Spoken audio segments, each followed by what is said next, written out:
Imagine if when aliens got pregnant, they like carried the baby in their butt.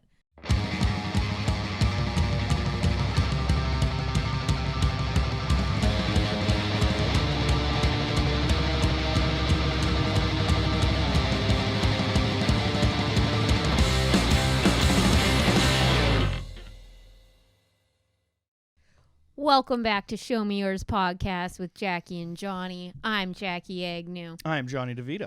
And thanks. Hi. How you doing? How you doing, What's everybody? up? What's Happy happening? Monday.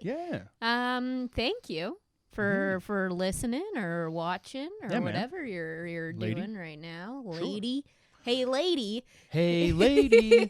Thanks, man. Mondays suck. You know what I mean, right? Yeah. Like, nobody wants to be around on a Monday, right? Like, Yeah. doing what they have to do, just the general, like, start of the week thing. If that's Yeah. the way that you've structured your life and you hate Mondays as much as I do, we're glad that you're here And Garfield. hanging out with us. Yeah. You know what I mean? Yeah, me and Garfield are one and Yeah. the same, right? I love lasagna. My mom Yeah. makes a really good one. My nonna makes a really good one. You know what I mean? Nice. I grew up, I don't order lasagna from restaurants because my family makes them so well. Yeah. You know, so that's just Yeah. It's cross-eyed bear. been a while since I've had a lasagna. Well, I Jackie, don't your think I've- dietary restrictions hold Yeah. you away from really enjoying, some of life's, most joyous pleasures, and one of which being lasagna. I feel like there's probably a good vegan lasagne out there. Just a minute in, you're just going to insult my people like that? You're just going to take it to the chest, hey? You're just going to go that route about it? No, that's fine. All right. No. Yeah, no, I think If you that there's call Italians people. Nice. I was getting shit about that all weekend, I guess. I don't know. Look at my face, right? I'm not. Who am I defending? Yeah. But still, I think that like eggplants, you know what I mean, and things like that can be put into like a. Yeah. I would call it more of a casserole, but hey. What do you know? Yeah, I feel like that would be more of like an eggplant parm situation. No. But if you structure and layer it with feel your like- noodles and with your, you know what I mean. That's the structure itself, like an Right. eggplant parm being Right. like a breaded fried eggplant with the parm Right. and everything on top of it, Yes, right? yes. If it's stacked with noodles and I don't know, whatever. I was thinking like eggplant like as the noodles. Like they Oh. do for like they Sure, do with like sure. zucchini and stuff. But the noodles aren't the problem. I can eat the noodles. You can, I mean, Yeah. Jackie, you've been eating noodle for so long now. I mean, noodle has never been the problem, No, Jackie. noodle is not the problem. Jackie just slurping down limp ones. Well, Jackie, let's actually, well, should we get to business? First. Thanks. Yeah, like and subscribe. Like and subscribe. Follow us on Instagram. Yeah. Like us on Facebook. Sure. Follow us on TikTok. That'd be cool. Leave a 5-star review if you're listening on Apple Podcasts. Drop a comment on the YouTubes. Do the right thing. And then hit that subscribe button. That's right there. I think it's, I don't know what side it's on. It's one of these. I can't remember either. Yeah. One of them's on the left side, one of them's in the middle, but Yeah, but hit that. Fucking hit I'm 'em sure you can both. probably find it yourself. Yeah. Do like on whatever side, and then subscribe on the other. Just a little. it's crazy how much that helps. It's ridiculous, right? Yeah, Like we do this, yeah. like we love doing this, right? But like Yeah. that's the thing that we have to say. Yes. It's weird, right? Because I don't like to be reminded of things too many times. You know what I mean? But I'm also like lazy, and I start to resent things, right? So if my mom Yes. was like, clean your room, I'm like, fuck you, mom, right? But my room was dirty, right? So it needed to Right. be repeated, Yes. is the thing. So like, Yeah, and exactly. subscribe and do all Yeah, that we're good not stuff. trying to pester you about Not, it. no, We're no. just asking you to do us a favor. We're just trying to pal. invite you. We're trying to have you invite us into your home every week. Yeah, and come that along cool? for the ride. Yeah, hang out. Yeah. You know If what you I want to call yourself an OG Show Me Yours listener, What should we then call like the fans? Like the show me yours. flashers. I guess it's better than perverts or something. Yeah. OG flashers. Yeah. Yeah, sure. Show 'em. Okay. Yeah, we'll go with that. A lot of flashers out there. A lot of all you flashers out there, All do the you right thing. flashers. That's where that can be workshopped too. Oh, we're gonna workshop that a little bit, but for today, you know what I mean, right? I'm in a You know, positive mood. You know what I Yeah, mean, right? Like I'm yeah. not gonna sit here and just like shut down your ideas like I've been doing for 39 episodes before this. No. We see a happy Jonny. Good things are happening in life, Yeah. and we need to like promote positivity and Yes. in the places where we're going, right? Exactly. Mostly buttholes. Mostly buttholes. We're very pro butthole. All about them. All about positive positive booty holes. Oh, I mean, You I've can't never. be I mean, negative there. no. If you, well, I mean, you know what happens when you see a negative booty hole. Yeah, you hold all your tension. That'll in the- affect in your the- whole week. Yeah. You know what I mean? So loosen up those buttholes and hit that subscribe button, you dirty flashers. All right, Jack. Yes, yes, yes. Yes, and. Jack. Yeah. Yes, and. And share with your friends. Mhm. Share it on your get Instagram apples? story. Yeah. I don't have water of my own today, so it looks like we're sharing. Yeah. Did you put anything in this? Yeah. Did you fucking just a spit into little this, bit of Jackie? something. Oh. Share us on your Instagram stories, on your Facebook. You know the drill. Helps us a lot. Tag us so we can see it and repost. Do all I that know stuff. that would make your day. Wouldn't that be thrilling? Let's get to it. They know what the fuck they're doing. They know what they're doing. Speaking of tight buttholes, the Home Alone house is up on Airbnb. That is the tightest butthole. Yeah. That is the tightest Airbnb. That's Right? airtight B&B right there. That's airtight butthole and B. Yeah, it's pretty cool too because okay, so there's a is it like a raffle or like a draw or something like that? It Because seems like it's some sort of like some kind of raffle promotion. draw situation. what you have here, this is when something like really good comes out of something terrible. Do you know what I mean, right? Yeah. Like I don't have a really good example off the top of my head, but you Yeah. know, maybe like when there's a forest fire or something like that, then you know, like the nature gets back to doing its thing. I should have come up with a better analogy off the top, Jackie, but when regardless. there's a forest fire and eventually Eventually years it's later re- everything regrows and that's beautiful. That fucking sucks. I apologize. I don't know what I'm doing, right? Today I'm just like I'm being all positive and Yeah. and have terrible analogies, but No, what I what liked is it. but yeah, okay. So basically what's happening here is Disney is making another Home Alone. Mhm. Now shoot me in the fucking face now Mm-hmm. or chop my dick off later, but either Yeah. way I don't want to be a part of it. Yeah. What I'm saying that is cool is that if you go to Airbnb right now and you search up Buzz McCallister Mm-hmm. in Illinois, In Illinois. then you are going to get Mhm. an opportunity to stay at the Home Alone house Mm-hmm. on Christmas Eve. On Christmas. Was it on Christmas Eve? Fucking think so. Oh. On Christmas Eve, complete with booby traps. Now this is where it gets interesting. You can pay money to get fucked up at the Home Alone house. You have fucking step on tacks. You have a too can paint go up can to in the the front face. door and have an M burned into your palm like a Joe Pesci. Yeah. You know what I mean? And then when you get through said door, you will be hit in the face with paint cans. Yeah, from the staircase that we all know from the scene where Kevin sleds down the staircase. Jesus fucking Christ. Read the article. It's dumb yeah, as we'll fuck. link the article in the description, but they describe every room in the house as something obscure that that Kevin did in that room, where it's we're aware of the staircase, we're aware of the master bedroom. Yeah, you know, like the opening scene in the movie where Joe Yeah. Pesci is trying to get a hold of the parents and stuff. You know Yeah. it. Yeah. Flashers, right? Flashers know what's up. Yeah.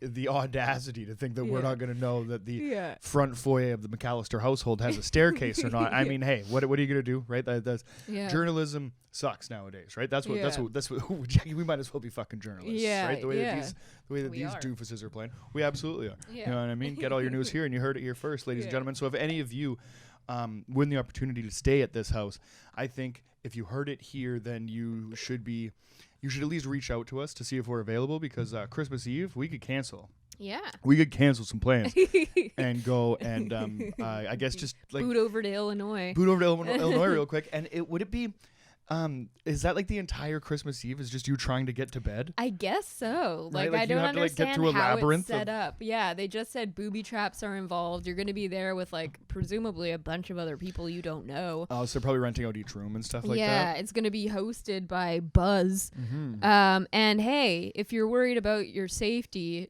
don't sweat it, because Buzz now owns a security team. He runs security, so there's gonna be a Is that the case? yeah. Wait a minute. The actual Buzz from Home Alone is going to have a security detail Yeah. at the house? Yeah.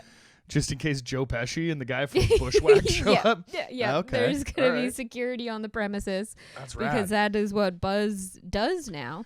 Other than that's what Buzz does. Other than Data's girlfriend. Woof. Yeah. She was a looker. Yeah, and rent out an Airbnb of a movie he was in like fucking 30 years ago. Do you know, like, okay, so I want to see the internet like set on fire with this right now is because it's going to be a very select group of people that are going to win this thing, right? It has nothing to do with like class or standing and shit like that. It's not Jeff Bezos getting people in the fucking orbit or whatever, right? This is $25 straight up. Like, I mean, affordable. Whoever gets it, gets it. You know what I mean? Find another Airbnb for $25. I guarantee you the only thing that you're finding is like needle-ridden, AIDS infested. Yeah. I mean, probably actually some interesting people. You know, you might get a story out of it, but not the story that you want, Jackie. Yeah.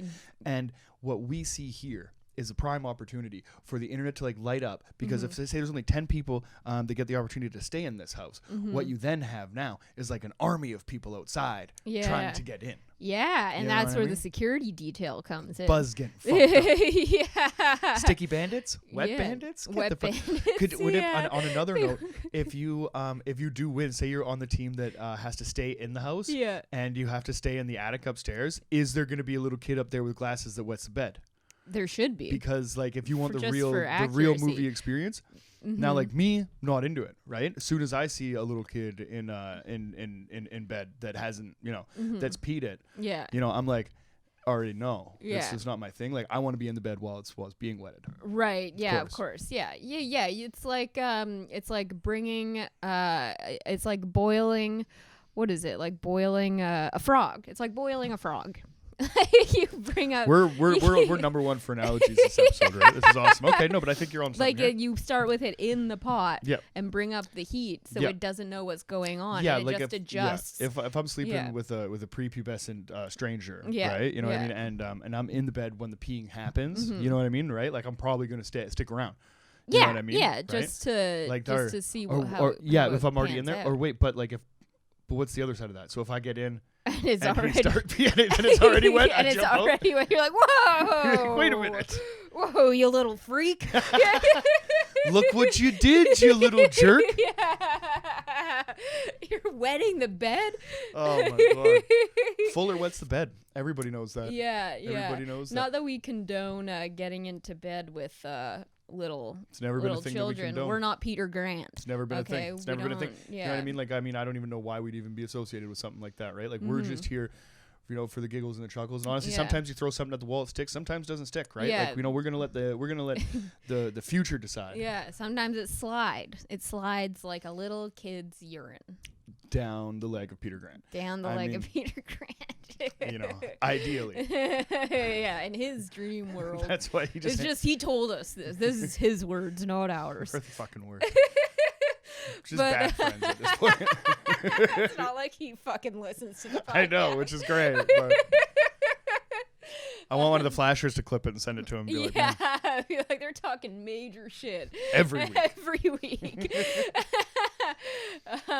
But yeah, it's $25. It's a cheap deal. Mind you, you're paying to get fucked up, to walk into a booby-trapped household. And I don't know the nature. They did say that Buzz's tarantula would be present. Just free roaming around the house? Fuck that. Right? Fuck that. I'm not about this. If there's going to be like a fucking stack of a dozen pizzas. I need a zip line to the tree fort just in case shit goes wild. Yeah. I need an old the basement man to completely. Save me. Well, Jackie. I mean, the first thing that you do when you get to the house after dinner is not run outside and scream, "I'm not afraid anymore." Then go fuck yourself, right? Exactly, like this whole thing is based on like I think historical accuracy, right? So it's got to be one of those things, right? Like if you're gonna go, to like the place where JFK got shot, right in Dallas, where they have the X like right on the road and shit like that. Like you go to the grassy knoll, what else the fuck you doing, right? Of course. You want to see how easy it'd be, to get a shot off at that point, right? Me, of course, I can't shoot for shit, but I learned that at Thanksgiving. Yeah. Lee Harvey Oswald, I don't think he shoot for shit either. He was a passy Jackie. We're not going to get to conspiracy. Yeah. Well, I mean, we all know that that's a true conspiracy theory. There was something, and I mean that very seriously. Yeah. We do. Oh, okay. Yeah. All right. Okay. Cool. Is there such thing as a non-grassy knoll? I don't really know what would define a knoll? Yeah, I don't know. Is a knoll like a small hill? That's like what I always thought, but an it could be embankment? it could be the opposite. Like, I'm not really sure. Yo, if the grassy knoll was just a dip in the ground this whole time, and we're all thinking that he had some kind of height advantage, Yeah, he's just shooting out of this like encavement, this like weird fucking dip in the fucking lawn. everybody should have to like investigate. He probably shot through pant legs and women's dresses or whatever for that bullet to, you know what I mean, get from the sidewalk, you know what I mean, up to you know, the front and back of JFK's head. Yeah, let's talk about a magic bullet. Yeah. I love that we're just naturally getting into this because there's so much there that that I find fascinating, because they say from the like the book depository building across the street, they also have like the like rifle kind of set up there. Oh yeah. How crazy. Any other Then people country, saw Lee Harvey Oswald leaving that building. Yeah. Yeah. Yes, that's the word on the street. You think he was just getting head?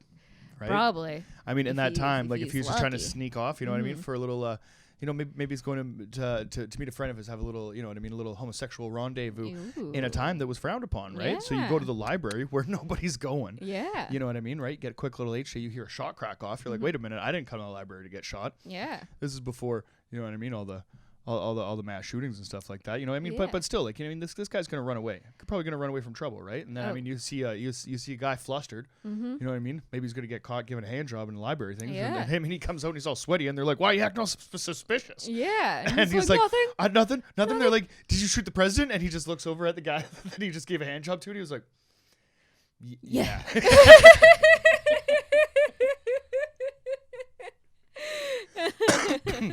Which showed me was a saying that we don't believe in shame. You know what I mean? So you got to stand up and you know what I mean, speak your truth loud and proud, or else they're gonna accuse you of a presidential assassination. Yeah.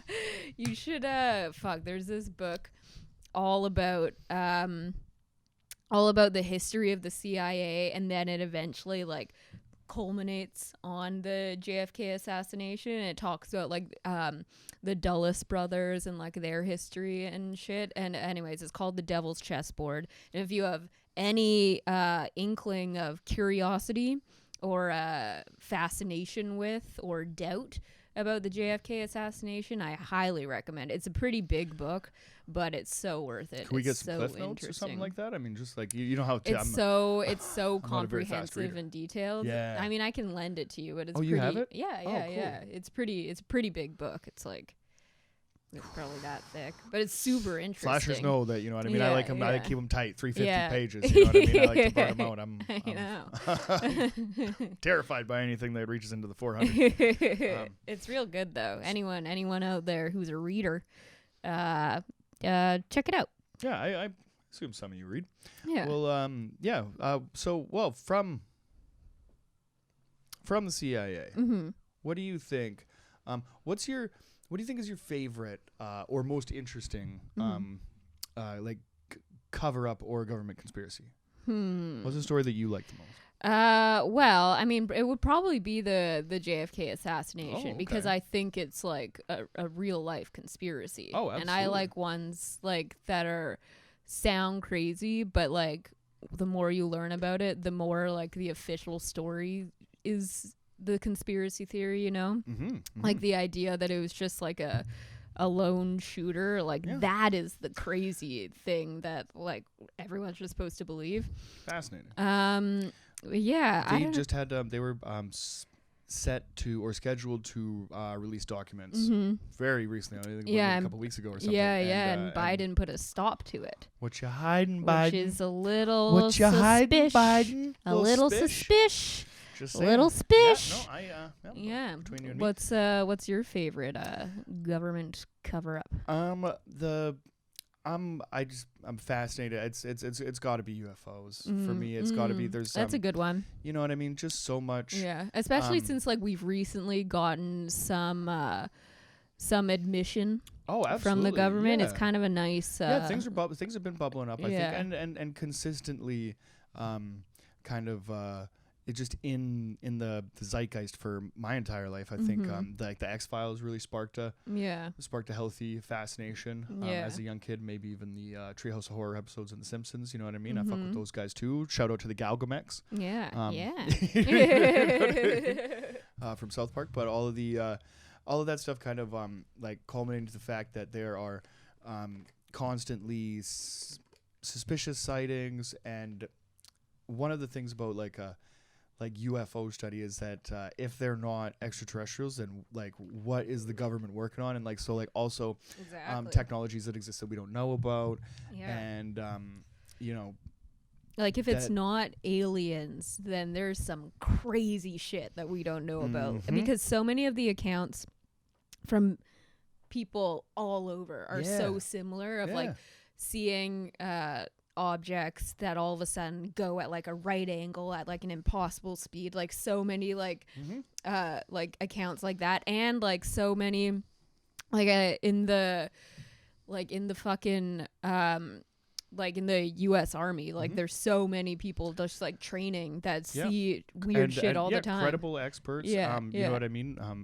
Credible pilots that train to, you know, pursue shit at a very fast rate or whatever, like with you know, chasing objects that defy our laws of physics and how we understand it, right? But there's also like it's so varied. Like there's crop circles and you know what I mean, like the ancient stuff, right? Like the Nazca lines in Peru, like why would those be there unless, you know what I mean, you're obviously like doing something for like a higher power or whatever. But really intricate things that like kind of seem like an otherworldly being. And is that just like art? Like could you just be like creative and like carve something cool into the wall?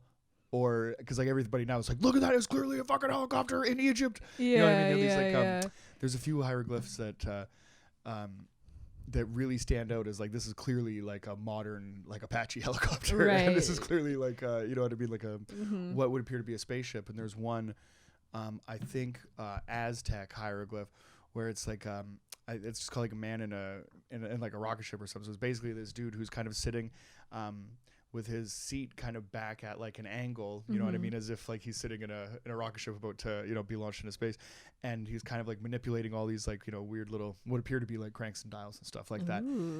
Fucking fascinating, right? Yeah. So if it's not that and like technology given, you know, to civilization like tens of thousands of years ago that we've kind of like lost touch with, or just like a lot of technology that either exist today that they're keeping from us or used to exist that we don't know about. Like another thing about like the Pyramid of Giza, like this is just like if you had like torches and stuff that they use, like they can't find like the kind of like soot inside the, you know, the pyramid that would date back like thousands of years or whatever. Like so how are they lighting these things? And they have these like really cool theories about like, you know, ancient like electricity and like all of that shit, right? So I'm just like completely fascinated about shit that that like I don't know, that I don't think that I'll ever have an answer to. I think that's the problem. But I think it's cool with like shit like that because I mean I don't think we'll ever really get answers, but we are learning more.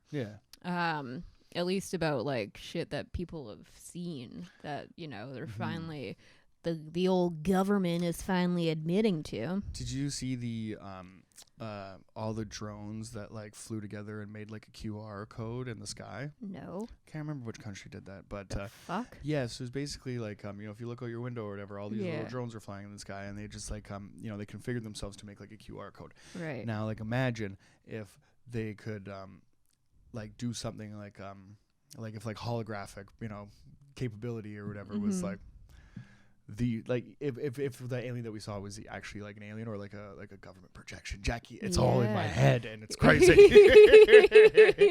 Not trying to think about it too much, but just from like a science fiction like perspective, just like as a writer, I'm like that's the story that I would write. So like it's to the point where if like I saw like an army of aliens coming towards me, I'd be like, those motherfuckers real? Yeah. Until they started cutting people in half, and then I'd have to get the fuck out of there. Oh yeah. I'd have to. I don't know about you, Jackie, but like I'm joining an alien race. I'm not here to fight them. Oh no.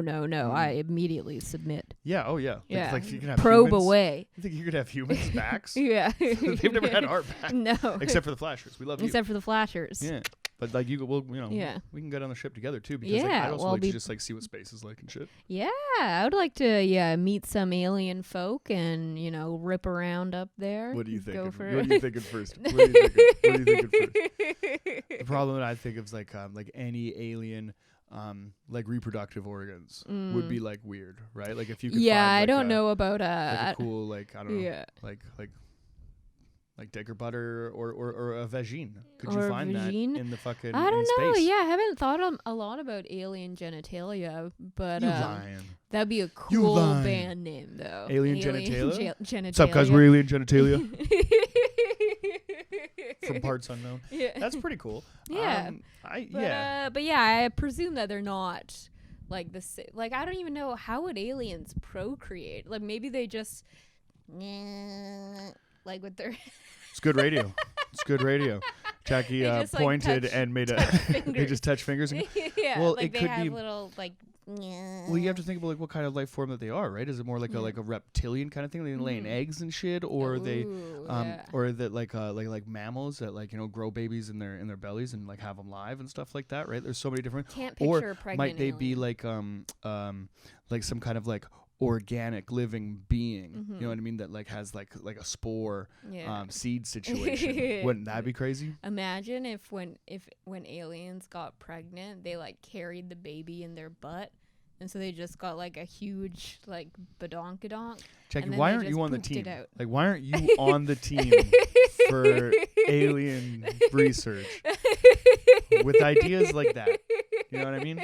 Right? Like, you got to get catapulted to the top of this field because these are the questions. These are the important questions that people need to ask, right? So, Yeah. like, so if but do they have to have twins? So if they don't have twins, Yeah. it's just like a weird, like, it's just one little dog. maybe when they get pregnant, they always carry in even numbers. Yeah, just to Like, keep they that booty get- popping. Yeah, yeah, like that's just how they've evolved. So then they just grow like atop the cheeks. Yeah. And then when it's time to let it rip, then they just like ploop, like poop them out. I was hoping something a little bit more violent, but just like a little plop. All right. Well, it would be like an extended procedure, but they but then to go down like the birth canal, there would be a whole bunch of stuff happening in the butt when it's the day of birth, because then these twins are going to be rearranging themselves from the top of the booty Going like to in and up and down. wherever Yeah, sure. to like kinda see what go you're saying. one by one through the chute, you know. Yeah. Oh yeah. And so Can't get two in the chute at the same time. I mean, back when I was a boy, two in the chute was actually just kind of standard procedure. But nowadays, you know what I mean? Yeah, no, it's a one in the chute kind of situation. yeah, it's one after the other, and that's how they know that it's time to go. Is that they're like, whoa, Yeah. your butt is wild right now. Those babies would be tough too because like mama's been like like she's been sitting on them for however long too. That's another thing too. Is Do we know aliens might not sit? What if they bend, like they sit on their fronts? Like what if their legs can bend both ways? That's the question that's why you need to be on this team, Jackie, because what we think of aliens, like the problem is because you're just thinking of like dicks and butts and vagine. Yeah. Right? I ever wish think about. Is there a pussy word that starts with a B? Or like a D, like a D and a B and a B. Box. Yeah. Dicks and butts and box. Thank you, fucking Jesus Christ. Stop smoking weed before the show. Anyway, what we think of as organic life is the only thing is what we know that it grows on this earth, right? So years ago, I was reading some shit that said they found living organisms, like single-celled organisms, living next to like a volcano that like use arsenic for like oxygen, the way to breathe the way that we do, right? Yeah. So the thing that we need to kind of like think about is that the infinite like vastness of space means that like the infinite possibilities for like life to be, they could be like fucking like ice people or something, or like I don't know for sure. See, that's why now it's kind of getting into like more like science fiction or whatever, right? But like there could be like infinite possibilities. So technically there has to be the badonkadonk booty birthin type alien out there. Oh yeah. You know what I mean? It's right? more like, unlikely that there isn't. Exactly. Yeah. Yes. At this, like if we exist. Exactly. Like this, like, and Who's the problem is, what the fucking weird thing is that like we're all that we know.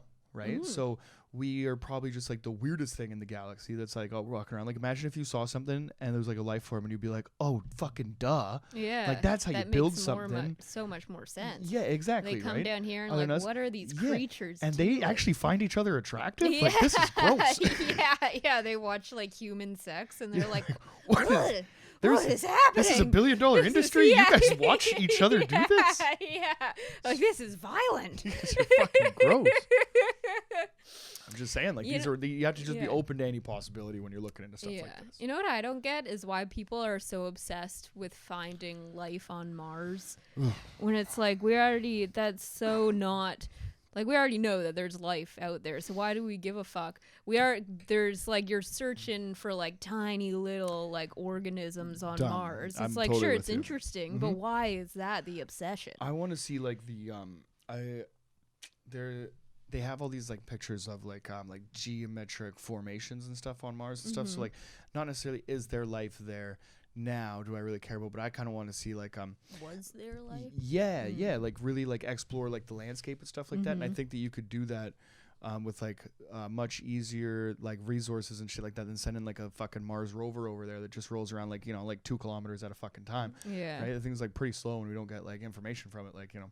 Yeah. I think like I don't think it's up there doing like mad work and stuff, right? Yeah. So if like say we had like a, you know, like some shit flying around or whatever, like something orbiting Mars. I don't know how this shit works, right? But what we need to do is focus on farther things that actually, like, there's so many. The things that are coming to us, maybe. Well, that would be.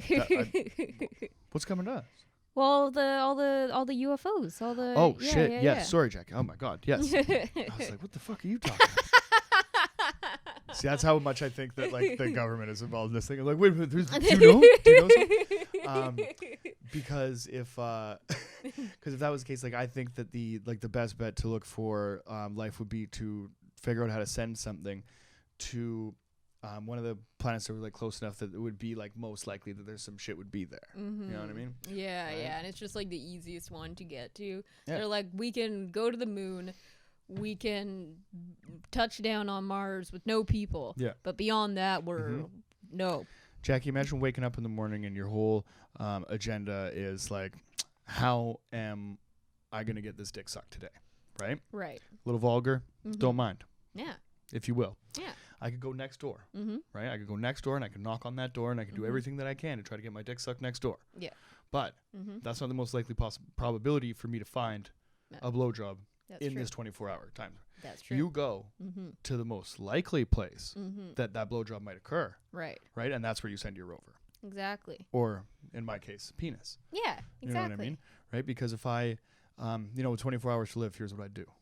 I let everybody know that G.O.D's inside of you. No, that was from Chaos, from a Rascals song. Nice. Spread love from Kelowna to Kalamazoo. I don't know why that popped into my head, but like I said, Jackie, stop smoking weed before the show. Yeah. What else are we here to talk about? I guess, well, to sum it up, you can stay at Kevin McCallister's house for $25 if you're lucky. Fuck, that was a sigh, yeah. Where do we go with that? I blacked out. Yeah, I guess we'll get into the album. So this week, we're talking Pink Floyd. We're talking their album Wish You Were Here. It's the what you doing over there? Oh. I'm already baked. I might as well just get baked again. Yeah. It's the 9th studio album by Pink Floyd, released September 12th, 1975, through Harvest Records and Columbia Records. What's you? No, it's okay, but that's just interesting. The first time that they like this was like the merger or whatever, right? This is the first album that they put out like with Columbia as well. Yes, so like this already was with the major first, label support the first too, right? release on Columbia. Fast. And so it was recorded throughout 1975 at the famous Abbey Road Studios. Never heard of it. And so just musically, obviously, there's a heavy use of studio effects and synthesizers. It's very like spacey and and woo woo, and then you basically, if you listen to it, you feel like you should be like tripping on acid or I think eating it's mushrooms or spacey, yeah, but something. like, do you think like as spacey as the previous stuff, like as spacey as like the Wall or Dark Side of the Moon? Because when I was listening to this today, really digging it at the end of Shine On You Crazy Diamond, first on the first track. Yep. They get into a saxophone solo there that is so much more like blues rock sax than it is like psychedelic rock. Yeah. You know what I mean? Yeah. I guess by spacey, I don't really mean like. Still Pink Floyd, though. Yeah, It's still exactly. Just like the soundscape, you know. Yep. It's definitely, you know, Pink Floyd-y. Most Pink Floyd song ever. Yeah. And the guitarist David Gilmour and keyboardist Richard Wright say that this is their favorite Pink Floyd album. Really? It was written entirely by Roger Waters. And basically it's a lot of it is kind of like reflecting on his feelings that like their like camaraderie and like friendship within the band that had like gotten them up to this point like now had largely disappeared, and he was feeling very like disconnected from his bandmates. And then there's also obviously a lot of themes about just like the music industry and like alienation, and then of course the mental deterioration of one of their founding members, Syd Barrett. And so where should I go from here? So basically so they're very heavily like critical of the music industry, obviously, on this album. You see it in Have a Cigar. I love that. Yeah, which, you know, scorns the record industry fat cats. And the lyrics, I love like the lyrics to Have a Cigar are just like basically like the like fat cats like speaking to them, It's like just telling all them phrases, all of these right? cliches. Like exactly. Yeah. I think it's, but yeah, like you're it gonna flows go as a song. far. You're Exactly. gonna fly. You're never gonna die. You're gonna make it if you try. They're gonna love you. And did we tell you the name of the game? We call it Riding the Gravy Train. Hell yeah. It's so good. It's perfect, but I love it. There's the irony there. Well, I guess we're gonna get into that in a little bit. Yeah. Sorry. And so then there's also these fucking. Our friends have created a lot of group chats with us, and they keeps distracting me, so I'm just gonna exit out. We're not gonna mention them by name, but you know who you are. Then there's also Welcome to the Machine, which begins with like the sound of a door opening. And Roger Waters kind of described that as like musical discovery. It's like opening the door, and then at the end, becoming John Malkovich. Yeah. Fantastic. Okay, cool. And then at the end, it kind of ends with like sounds like of like a party, like people talking at a party, which is like, he says like meant to kind of like show, like just people like surface level, like conversation, like aimed towards, you know, an ulterior motive type thing, like ingenuine. Well, yeah. Well, I think at that point, I mean, after The Wall and Dark Side of the Moon, he probably has everybody barking up. You know what I mean? They're probably everything in No Cigar. You know what I mean? All of that stuff. Like we've heard the album, we love it. We heard about the cello, we love it. You know, we think, oh, by the way, which one of you is Pink? Yeah, you know what I mean? Yeah. I right? love like, your band is great. By the way, which one is Pink? Fuck yeah, right? Which is awesome. So if you're a band named, cause I thought that too, but you know when I thought that Pink Floyd was like, I thought it was a frontman like Freddie Mercury or like Prince or some shit like that, right? But I was also a child. Yeah, I always think of in Dazed and Confused. Pink. Oh. Yeah, they call him Pink. Yeah.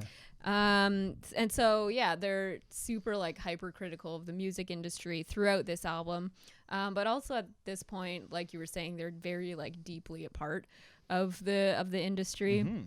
They had achieved like a huge level of fame, made tons of money. They were like on top of the world. Oh yeah. But there had been some decline by this point, as they had experience with their former band member. And so now they're releasing a record on one of the hugest labels that exists, and they're being like so openly critical of the industry that like brought them all this success. Mm-hmm. And so can you like, do you think that you can like criticize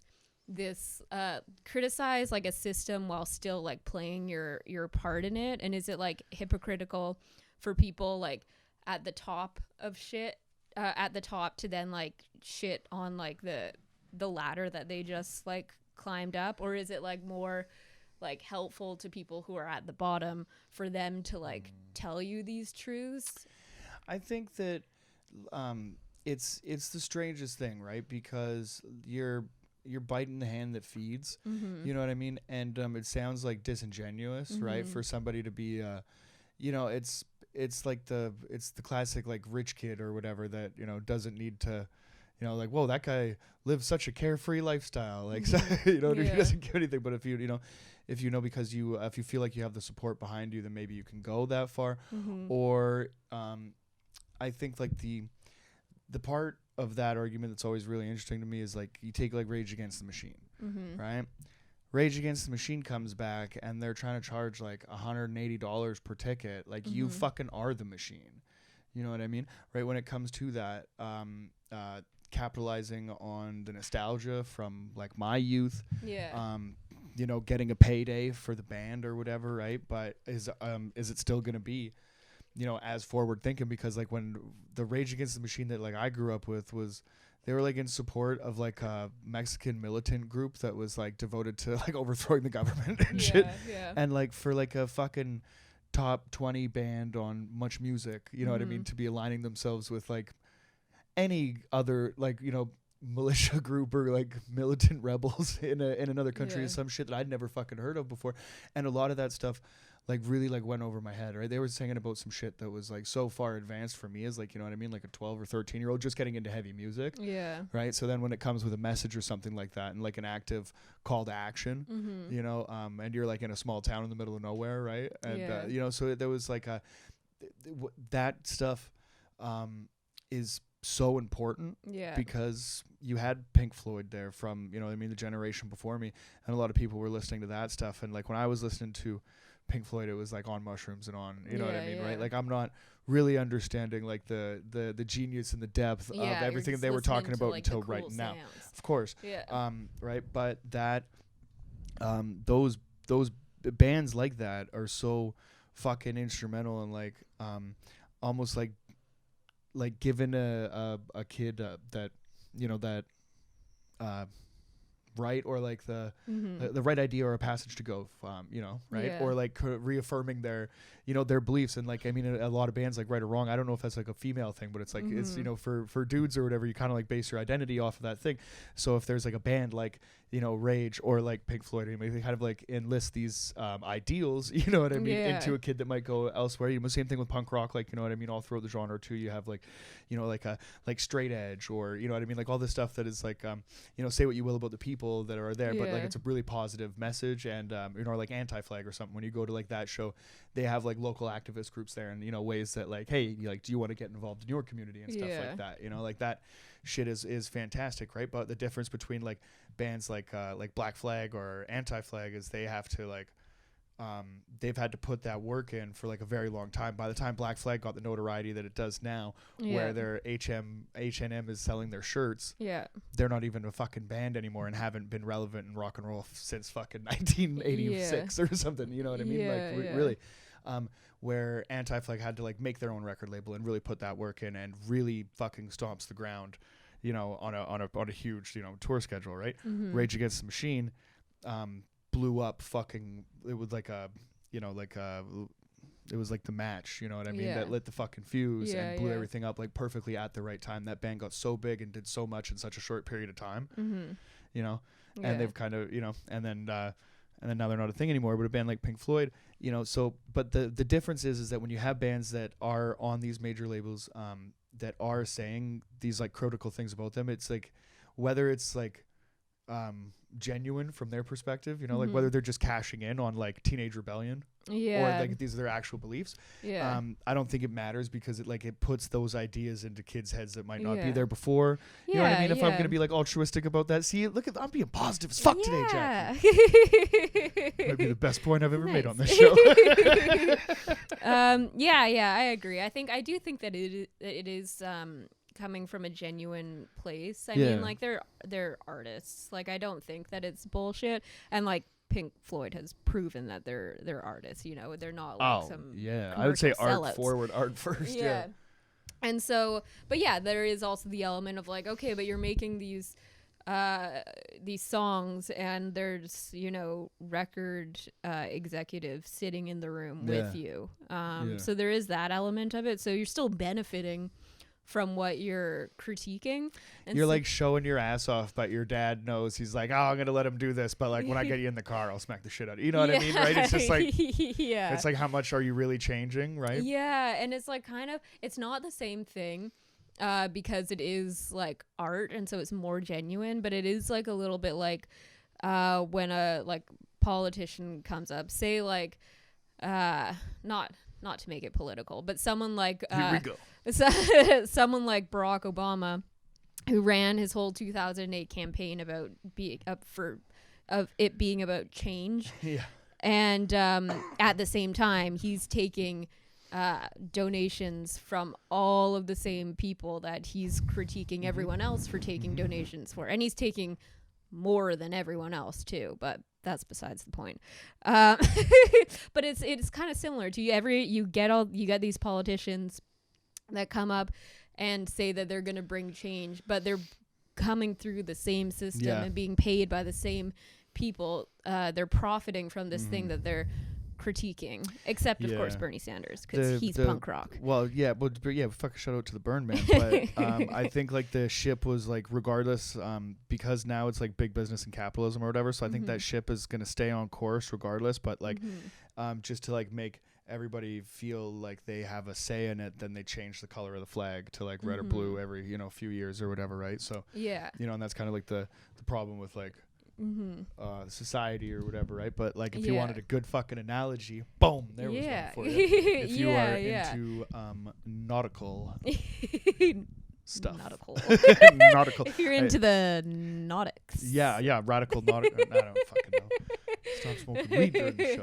That was awesome though. I feel comfortable now. Yeah. I feel nice. Nice. What do we tell me more. Tell me more about Pink Floyd. Well, I just remembered, just as an aside, when you were talking about listening to Pink Floyd as a kid, I just remembered, this wasn't like my first time listening to Pink Floyd, but I remembered the first time that I was like not even fucking on not on like hallucinogens or anything. I was just like super stoned, and I was in a car.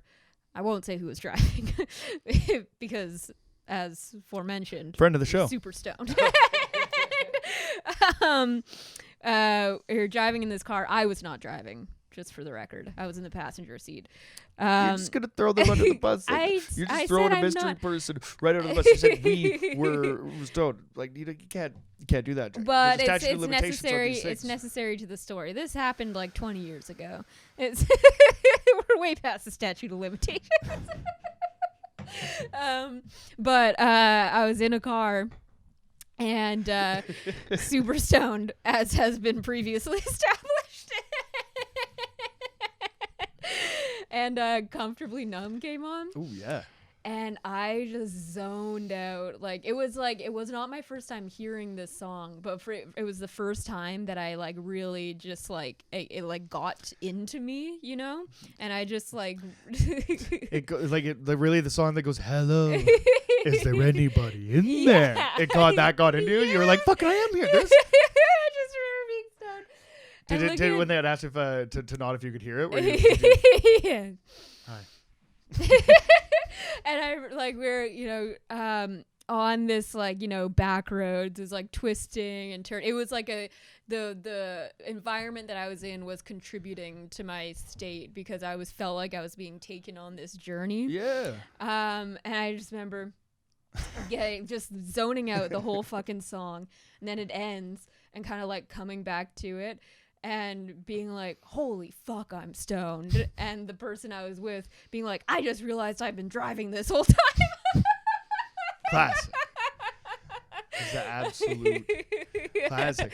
But you know what's funny is like that's like a life-changing experience, right? Yeah. Shout out to my brother, a friend of the show.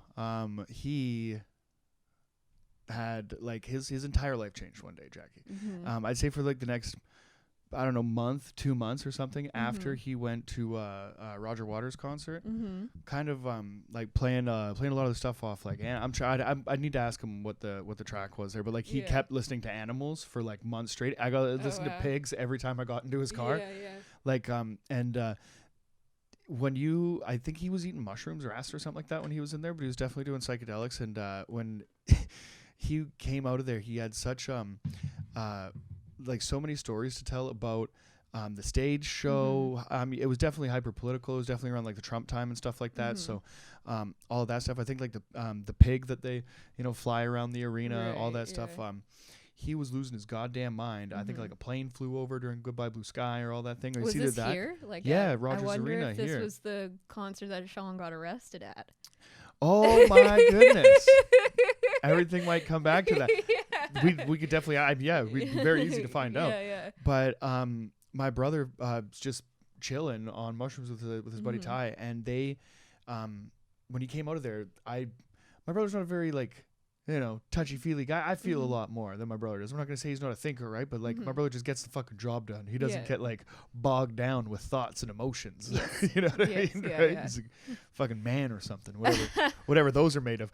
But anyway, he left there and, like, you could tell, like, it, like, tapped into, into Tapped something. into something. Yeah, yeah. And it was really cool to see. And, that's cool. Yeah, there is an element, something to be said about those tunes. Something about this, I won't even say this kind of music. I'll just say like Pink Floyd specifically, and like Roger Waters' lyrics that really can, like, if you can listen to a Pink Floyd album with like a closed mind and just being like, all right, this is Pink Floyd. Or if you are like open to the experience and open to it, just like letting it like seep in, then you can like really go on like a journey with it.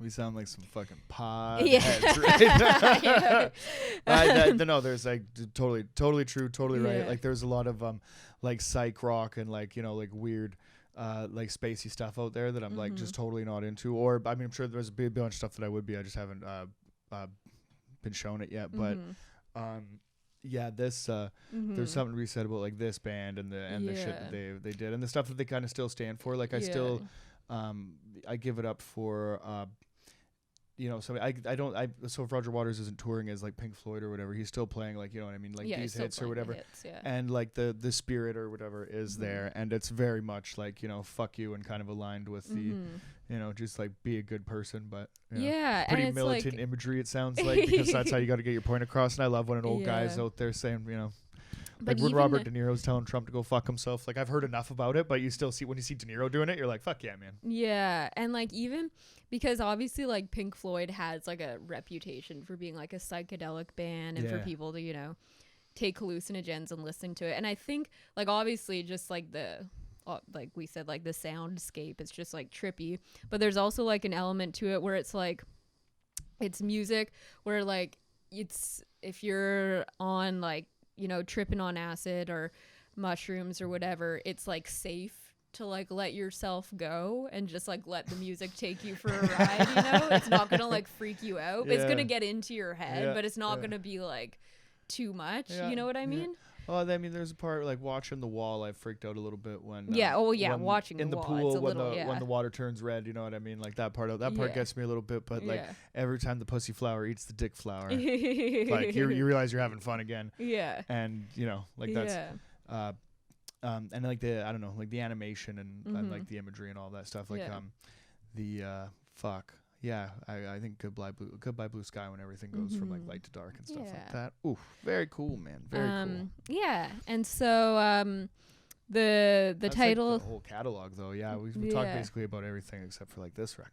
Yeah. So the title, so I've a couple more questions that focus a bit more on this album specifically. Break it down. So the title track, Wish You Were Here, which is like I don't even know when I first heard this song, but from the second I heard it, I was like, oh, this is like one of my favorite songs ever, and it still like is. It's just like something about this song. It's just so like simple, but like so relatable. Yeah. Like Yeah. yeah. There's the Pink Floyd stuff that like I've really gotten into is kind of just like, I don't know if they have like a, like how many albums they have.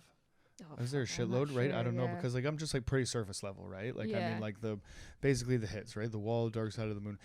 Like for this one song stands out and makes this record a classic because that song is so goddamn good. Exactly. You know what I mean? Like it stands up, I think, like against the rest of them, and I think that They have 15 studio albums. 15 studio albums. Yeah, I have fucking no idea what 3/4 of them are. And I'm sure they're great, but I'm sure they like the simplicity of that song makes it makes me appreciate the rest of the band as something real. Because like, oh, you guys don't always have to go, you know what I mean? Like all there. It's like that one. I've probably mentioned it a bunch of times, but like, did I say how many times do I say Goodbye Blue Sky? Because that's but that's like another example too, where like I guess like Mother and stuff. Like when they get when they get like super simple, I think that they like really really resonates. Yeah, for sure. And so this song is partly about Syd Barrett, and I'll get into that part of it after this, but it's also described by Roger Waters. I just realized my eyes are closed, and when you said that, I like didn't catch it at first, and I was like, "Oh, cool." Described by Roger Waters as also being like kind of partly directed towards himself. Yeah. Like telling himself to be like present in his own life and to kind of like free himself and like let go in order to truly like experience life. So, and I feel like the last like couple years, more so the last year, I feel like I've been like not like obsessed, but spend a lot of time and energy trying to like be more present and be more in the moment, you know? And like do you find it easy to stay present, or Jackie, like what? I'm offended that you would ask me that. As No, I'm this just isn't kidding. for me. No, I know. No, it's a good question, but like, yeah, it's definitely gonna spark some things. I think when like that, the idea of like meditation and all of that stuff. When I became an atheist, Jackie, when I was just a boy. I was just a boy. I was young, and a huge into bad religion. You know what I mean, like punk rock and stuff like that. Had just kind of like come back into my life like in a big way, and I didn't live in my hometown anymore, and I started like buying a lot of records and buying a lot of books, and they were all same fucking things. Like when every atheist like fucking kid or whatever like finds it was like Charles fucking like Dawkins and Chomsky and like fucking Sam Harris and all this stuff. And at that point it was all like I don't know, anti-religious stuff or whatever, but with Sam Harris came this whole like guided meditation thing or whatever, and the idea of like being in the present moment. I remember that's the first time that I heard those words put together. And I was like, oh, that was interesting. And I heard him basically say that like there's nothing wrong with like like thinking, obviously, conscious thought is very important to human beings, but being lost in thought like perpetually is bad. And that's like, I definitely recognize that that's was like an issue that I had then, and it's definitely an issue that I had that I kind of still have now, because I don't know, like if you read like those things online, it's like an ADHD checklist and shit. Have you ever read one of those and been like, oh, I check all these fucking boxes, right? Like I do a lot of that, like every time I read a checklist for like mental thing, AIDS, whatever, you know what I mean, right? Something you're like, one of those weird mental diseases. Weird. My medulla oblongata's got an autoimmune fish. I don't know. Anyway, the thought that it takes me to remain present in that moment, I feel like is like more than the seven thoughts that are going on in my head, right? Because a little bit of like a I don't know. My head works the way that it does, right? I'm sure as yours does too, but like I think there's just like a level of like like anxiety, and there's like 4 projects that we're working on right now, and I'm thinking about like, you know, so maybe like 3 different things plus like the 7 group chats that we're in. Yeah. You know what I mean? Yeah. Looking at Jesus you Christ. guys mellowed out. So many different iterations. Yeah, right. So I think Same like group with all chat. of that, it's like it's something like important, but it's also something that I look at like quitting smoking. Like, oh, I'll get there one day and it'll be nice. But Right. you know, Yeah. it doesn't take up as much time and effort as it used to. Yeah. I feel like definitely this last year I've become like so like hyper focused on it, and like have gone like so deep into it just because like I feel like because I have like an anxious mind and like a tendency to get depressed and stuff, like that is like the so much of like the suffering we experience as humans is just like thinking about shit that's happened in the past or shit that's going to happen in the future, or like your reaction to something that just happened, where it's like the moments where you're just like living in the present moment, you're not feeling anxiety because you're not thinking about something that happened or something that's going to happen, because those things don't really exist. Like all that exists is like right now. Like the past doesn't exist because it's gone. The future doesn't exist because it hasn't happened yet. Are you saying that our ghosts are talking to these people right now? Yeah. That's fucking wild. What happens if every single person that is watching this has some kind of like, never mind. We'll talk about it later, but I'm just thinking like if anybody has a window open right now, or you know what I mean, check it, right? Because that sound that you hear, you know, might just be an old friend trying to say hello. Yeah. Or something much more sinister. Sure. Jack, I shouldn't smoke weed on the podcast. Yeah. But yeah, I mean, it's like it's a never ending process / like project to just like stay in the moment. Definitely. But I think it's worth the effort. I think overall, even though like the last year has been like super difficult, I feel like I'm less like anxious than like I've ever been, just because of like all the like how fucking into being present I've gotten. That's good if it helps. Stupid. No, I know it. I think yeah. It's important to recognize, and I mean, if there's any like thing that's making like a positive, you know, change to definitely go in that direction. You know what I mean? That doesn't sound crazy to me. Like shit, that sounds like we're changing people's lives and shit. Yeah. Now? Fuck out of here. You're welcome, flashers. All right, I got one more. Cool. So like I said, there's I didn't even smoke weed. I can't. I'm telling you, this shit's that good. This shit is that good. So there are 2 songs on this album that are at least partly. And then 3 more songs. And then there's 3 more songs. And it's 44 minutes long. Like that's the thing, is like I like it tight, like it concise, you know. But this one, 5 songs. Fuck yeah! And then you remember, oh shit, there's 5 long ass songs. But no, they do. Shine On You Crazy Diamond parts 1 through 5. Yeah. And then they do Shine On You Crazy Diamond parts 6 through 13. Yeah. So I mean, hey, that's 2.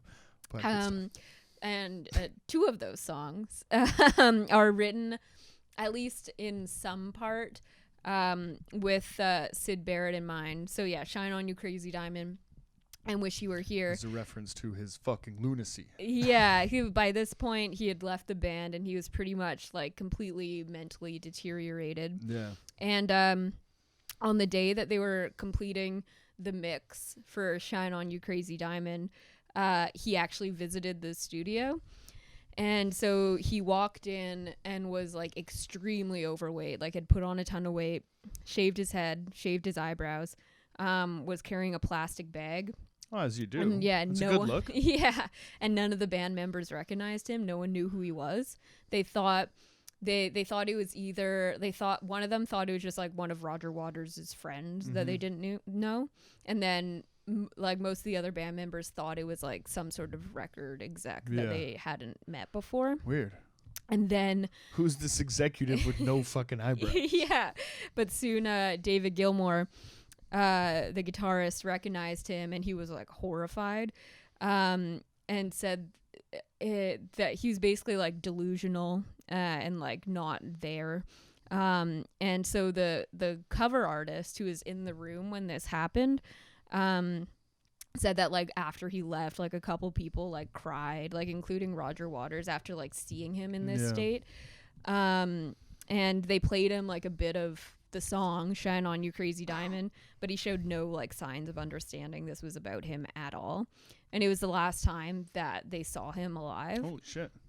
So my question is, shaved eyebrows. Thank you. I was like, don't make this heavy. Don't end on the heavy. Yeah. It's like, holy fuck. Why? Okay. Two-parter. Why do people Why do crazy people cut their hair? Why do crazy people want to get rid of the hair on their face and head? I don't know. And why are eyebrows the creepiest thing to lose? My theory is they're the big Lebowski rug of the face. They tie the face together. Okay. You working on something here, Jax? You working on something? I think you're absolutely right. I think like you can get away with no mustache. You know what I mean? Like you just barely do it, right? Yeah. You can get away with no It's a little with no jarring. mutton Like chops, right? Saw, with no soul patch, right? But you cannot get away for me with no like eyebrows, eyelashes too. Like see, like if you have no eyebrows, eyelashes, kind of any combination of eye fur lost, I think is a complete detriment and total to your face. and total sign that you either something either bad just happened to you or something bad happened to you a long time ago and you're still shaving it off your face today. Either way, right? Like there's nothing positive to be had there. Yeah, because that's like not the vibe that I want to have today. Yeah, what do you like? How much would it take for you to shave the eyebrows off? Oh no! Like what do you mean? No? It would take like money wise. Yeah. Check $5,000 right now on the table. Oh my God, no. No, not 5,000. Far more than that. Really? Oh, check $25,000 on the table right now, cash. I was thinking more like cash. $100,000. Oh, if you do it for $100,000, then you do it for 50. No, Jackie, I don't get think the so. I don't think flashers, so. I'm not. Flashers. We will set up a GoFundMe even campaign. Like $100,000 would. I would still be like. So you know the problem with you and me, right? Is that like if I saw 5, I'd be like, well. $5,000 would be pretty good. I have like pretty like prominent eyebrows, so it would be a huge loss to my face. You can barely see mine. Like I really only have like 4 of them. You know what I mean? Right? Especially in the light right here. Like there's really not a lot going on up there. You know. So it would be I think $100,000. I think I could probably go eyebrowless. Actually, now that I'm thinking about it, I think you could. You know what I mean, right? Like I mean, if I could really bring that look to people, right? Because I want to keep you guessing. Yeah. Right. Whether I'm surprised or angry or frowny or you know, I think that's go by like the. Well, right now you can tell like it's not the eyebrows aren't doing any work. It's the movement. It's the face. It's the bone structure here that's doing all the heavy lifting, Jax. Yeah. Right? Take the fucking eyebrows. I'll keep mine. Yeah. All right. But it is like if you see someone without eyebrows, it's immediately like, holy fuck, this crazy person doesn't have eyebrows. Where it's like. That's what you say. That's exactly what you say. Those are the words that you say every time you see them. But like you said, if someone like shaves their beard, shaves their mustache, for me it kind of takes me a second to realize what's changed. Like when last week, Ravi walked in to the show on Monday.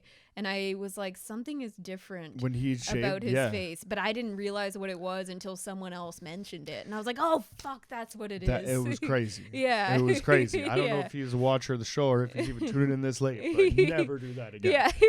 And I mean, I kind of rely a lot on my beard too, right? But you're not going to see me. Like right now, it's a little bit like over. You know what I mean? I could definitely bring this back a little bit, right? Which I might do tomorrow. We'll find out. You know what I mean?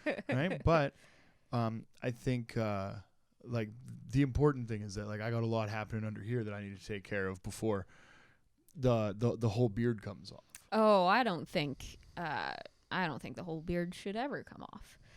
Heard it here first, folks. If I was a dude, I would definitely be rocking a beard at all times. Well, Jackie, I mean, you grow enough hair in other places that it just makes up for it. I mean, You're so comfortable out there. Yeah. Just but as a fan of Bigfoot, you know what I mean, right? Yeah, I have to appreciate that. Represent. Yeah, no, I definitely I respect what you're representing. I really do. Yeah, thanks. Pretty soon we're not gonna have to have this problem, but we're just waiting on Canada Post. Yeah. Figure their shit out, then we'll have our stuff to you. But hopefully by the next step, we'll see. Well, yeah, no, we're well over the mark. What do you want? Do you have any final thoughts on? Listen to the album if you haven't already. I totally agree. Flashers, it's a classic. Probably definitely I would say one of the greatest albums of all time. It's a bit of a different album from their previous albums. This is a bit of a departure, but it's still very much Pink Floyd. Oh yeah. And there's it's a little bit emotional. You can get a little bit listening to this one.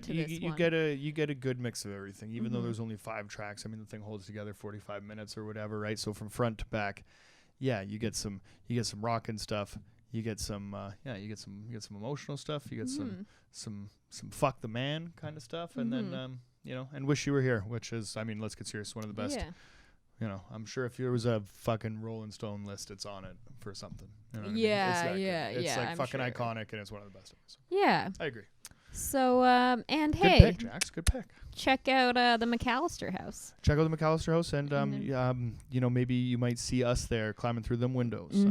Yeah, gonna be chucking paint cans. We're coming to get you, Kevin. Yeah, and I think that's it.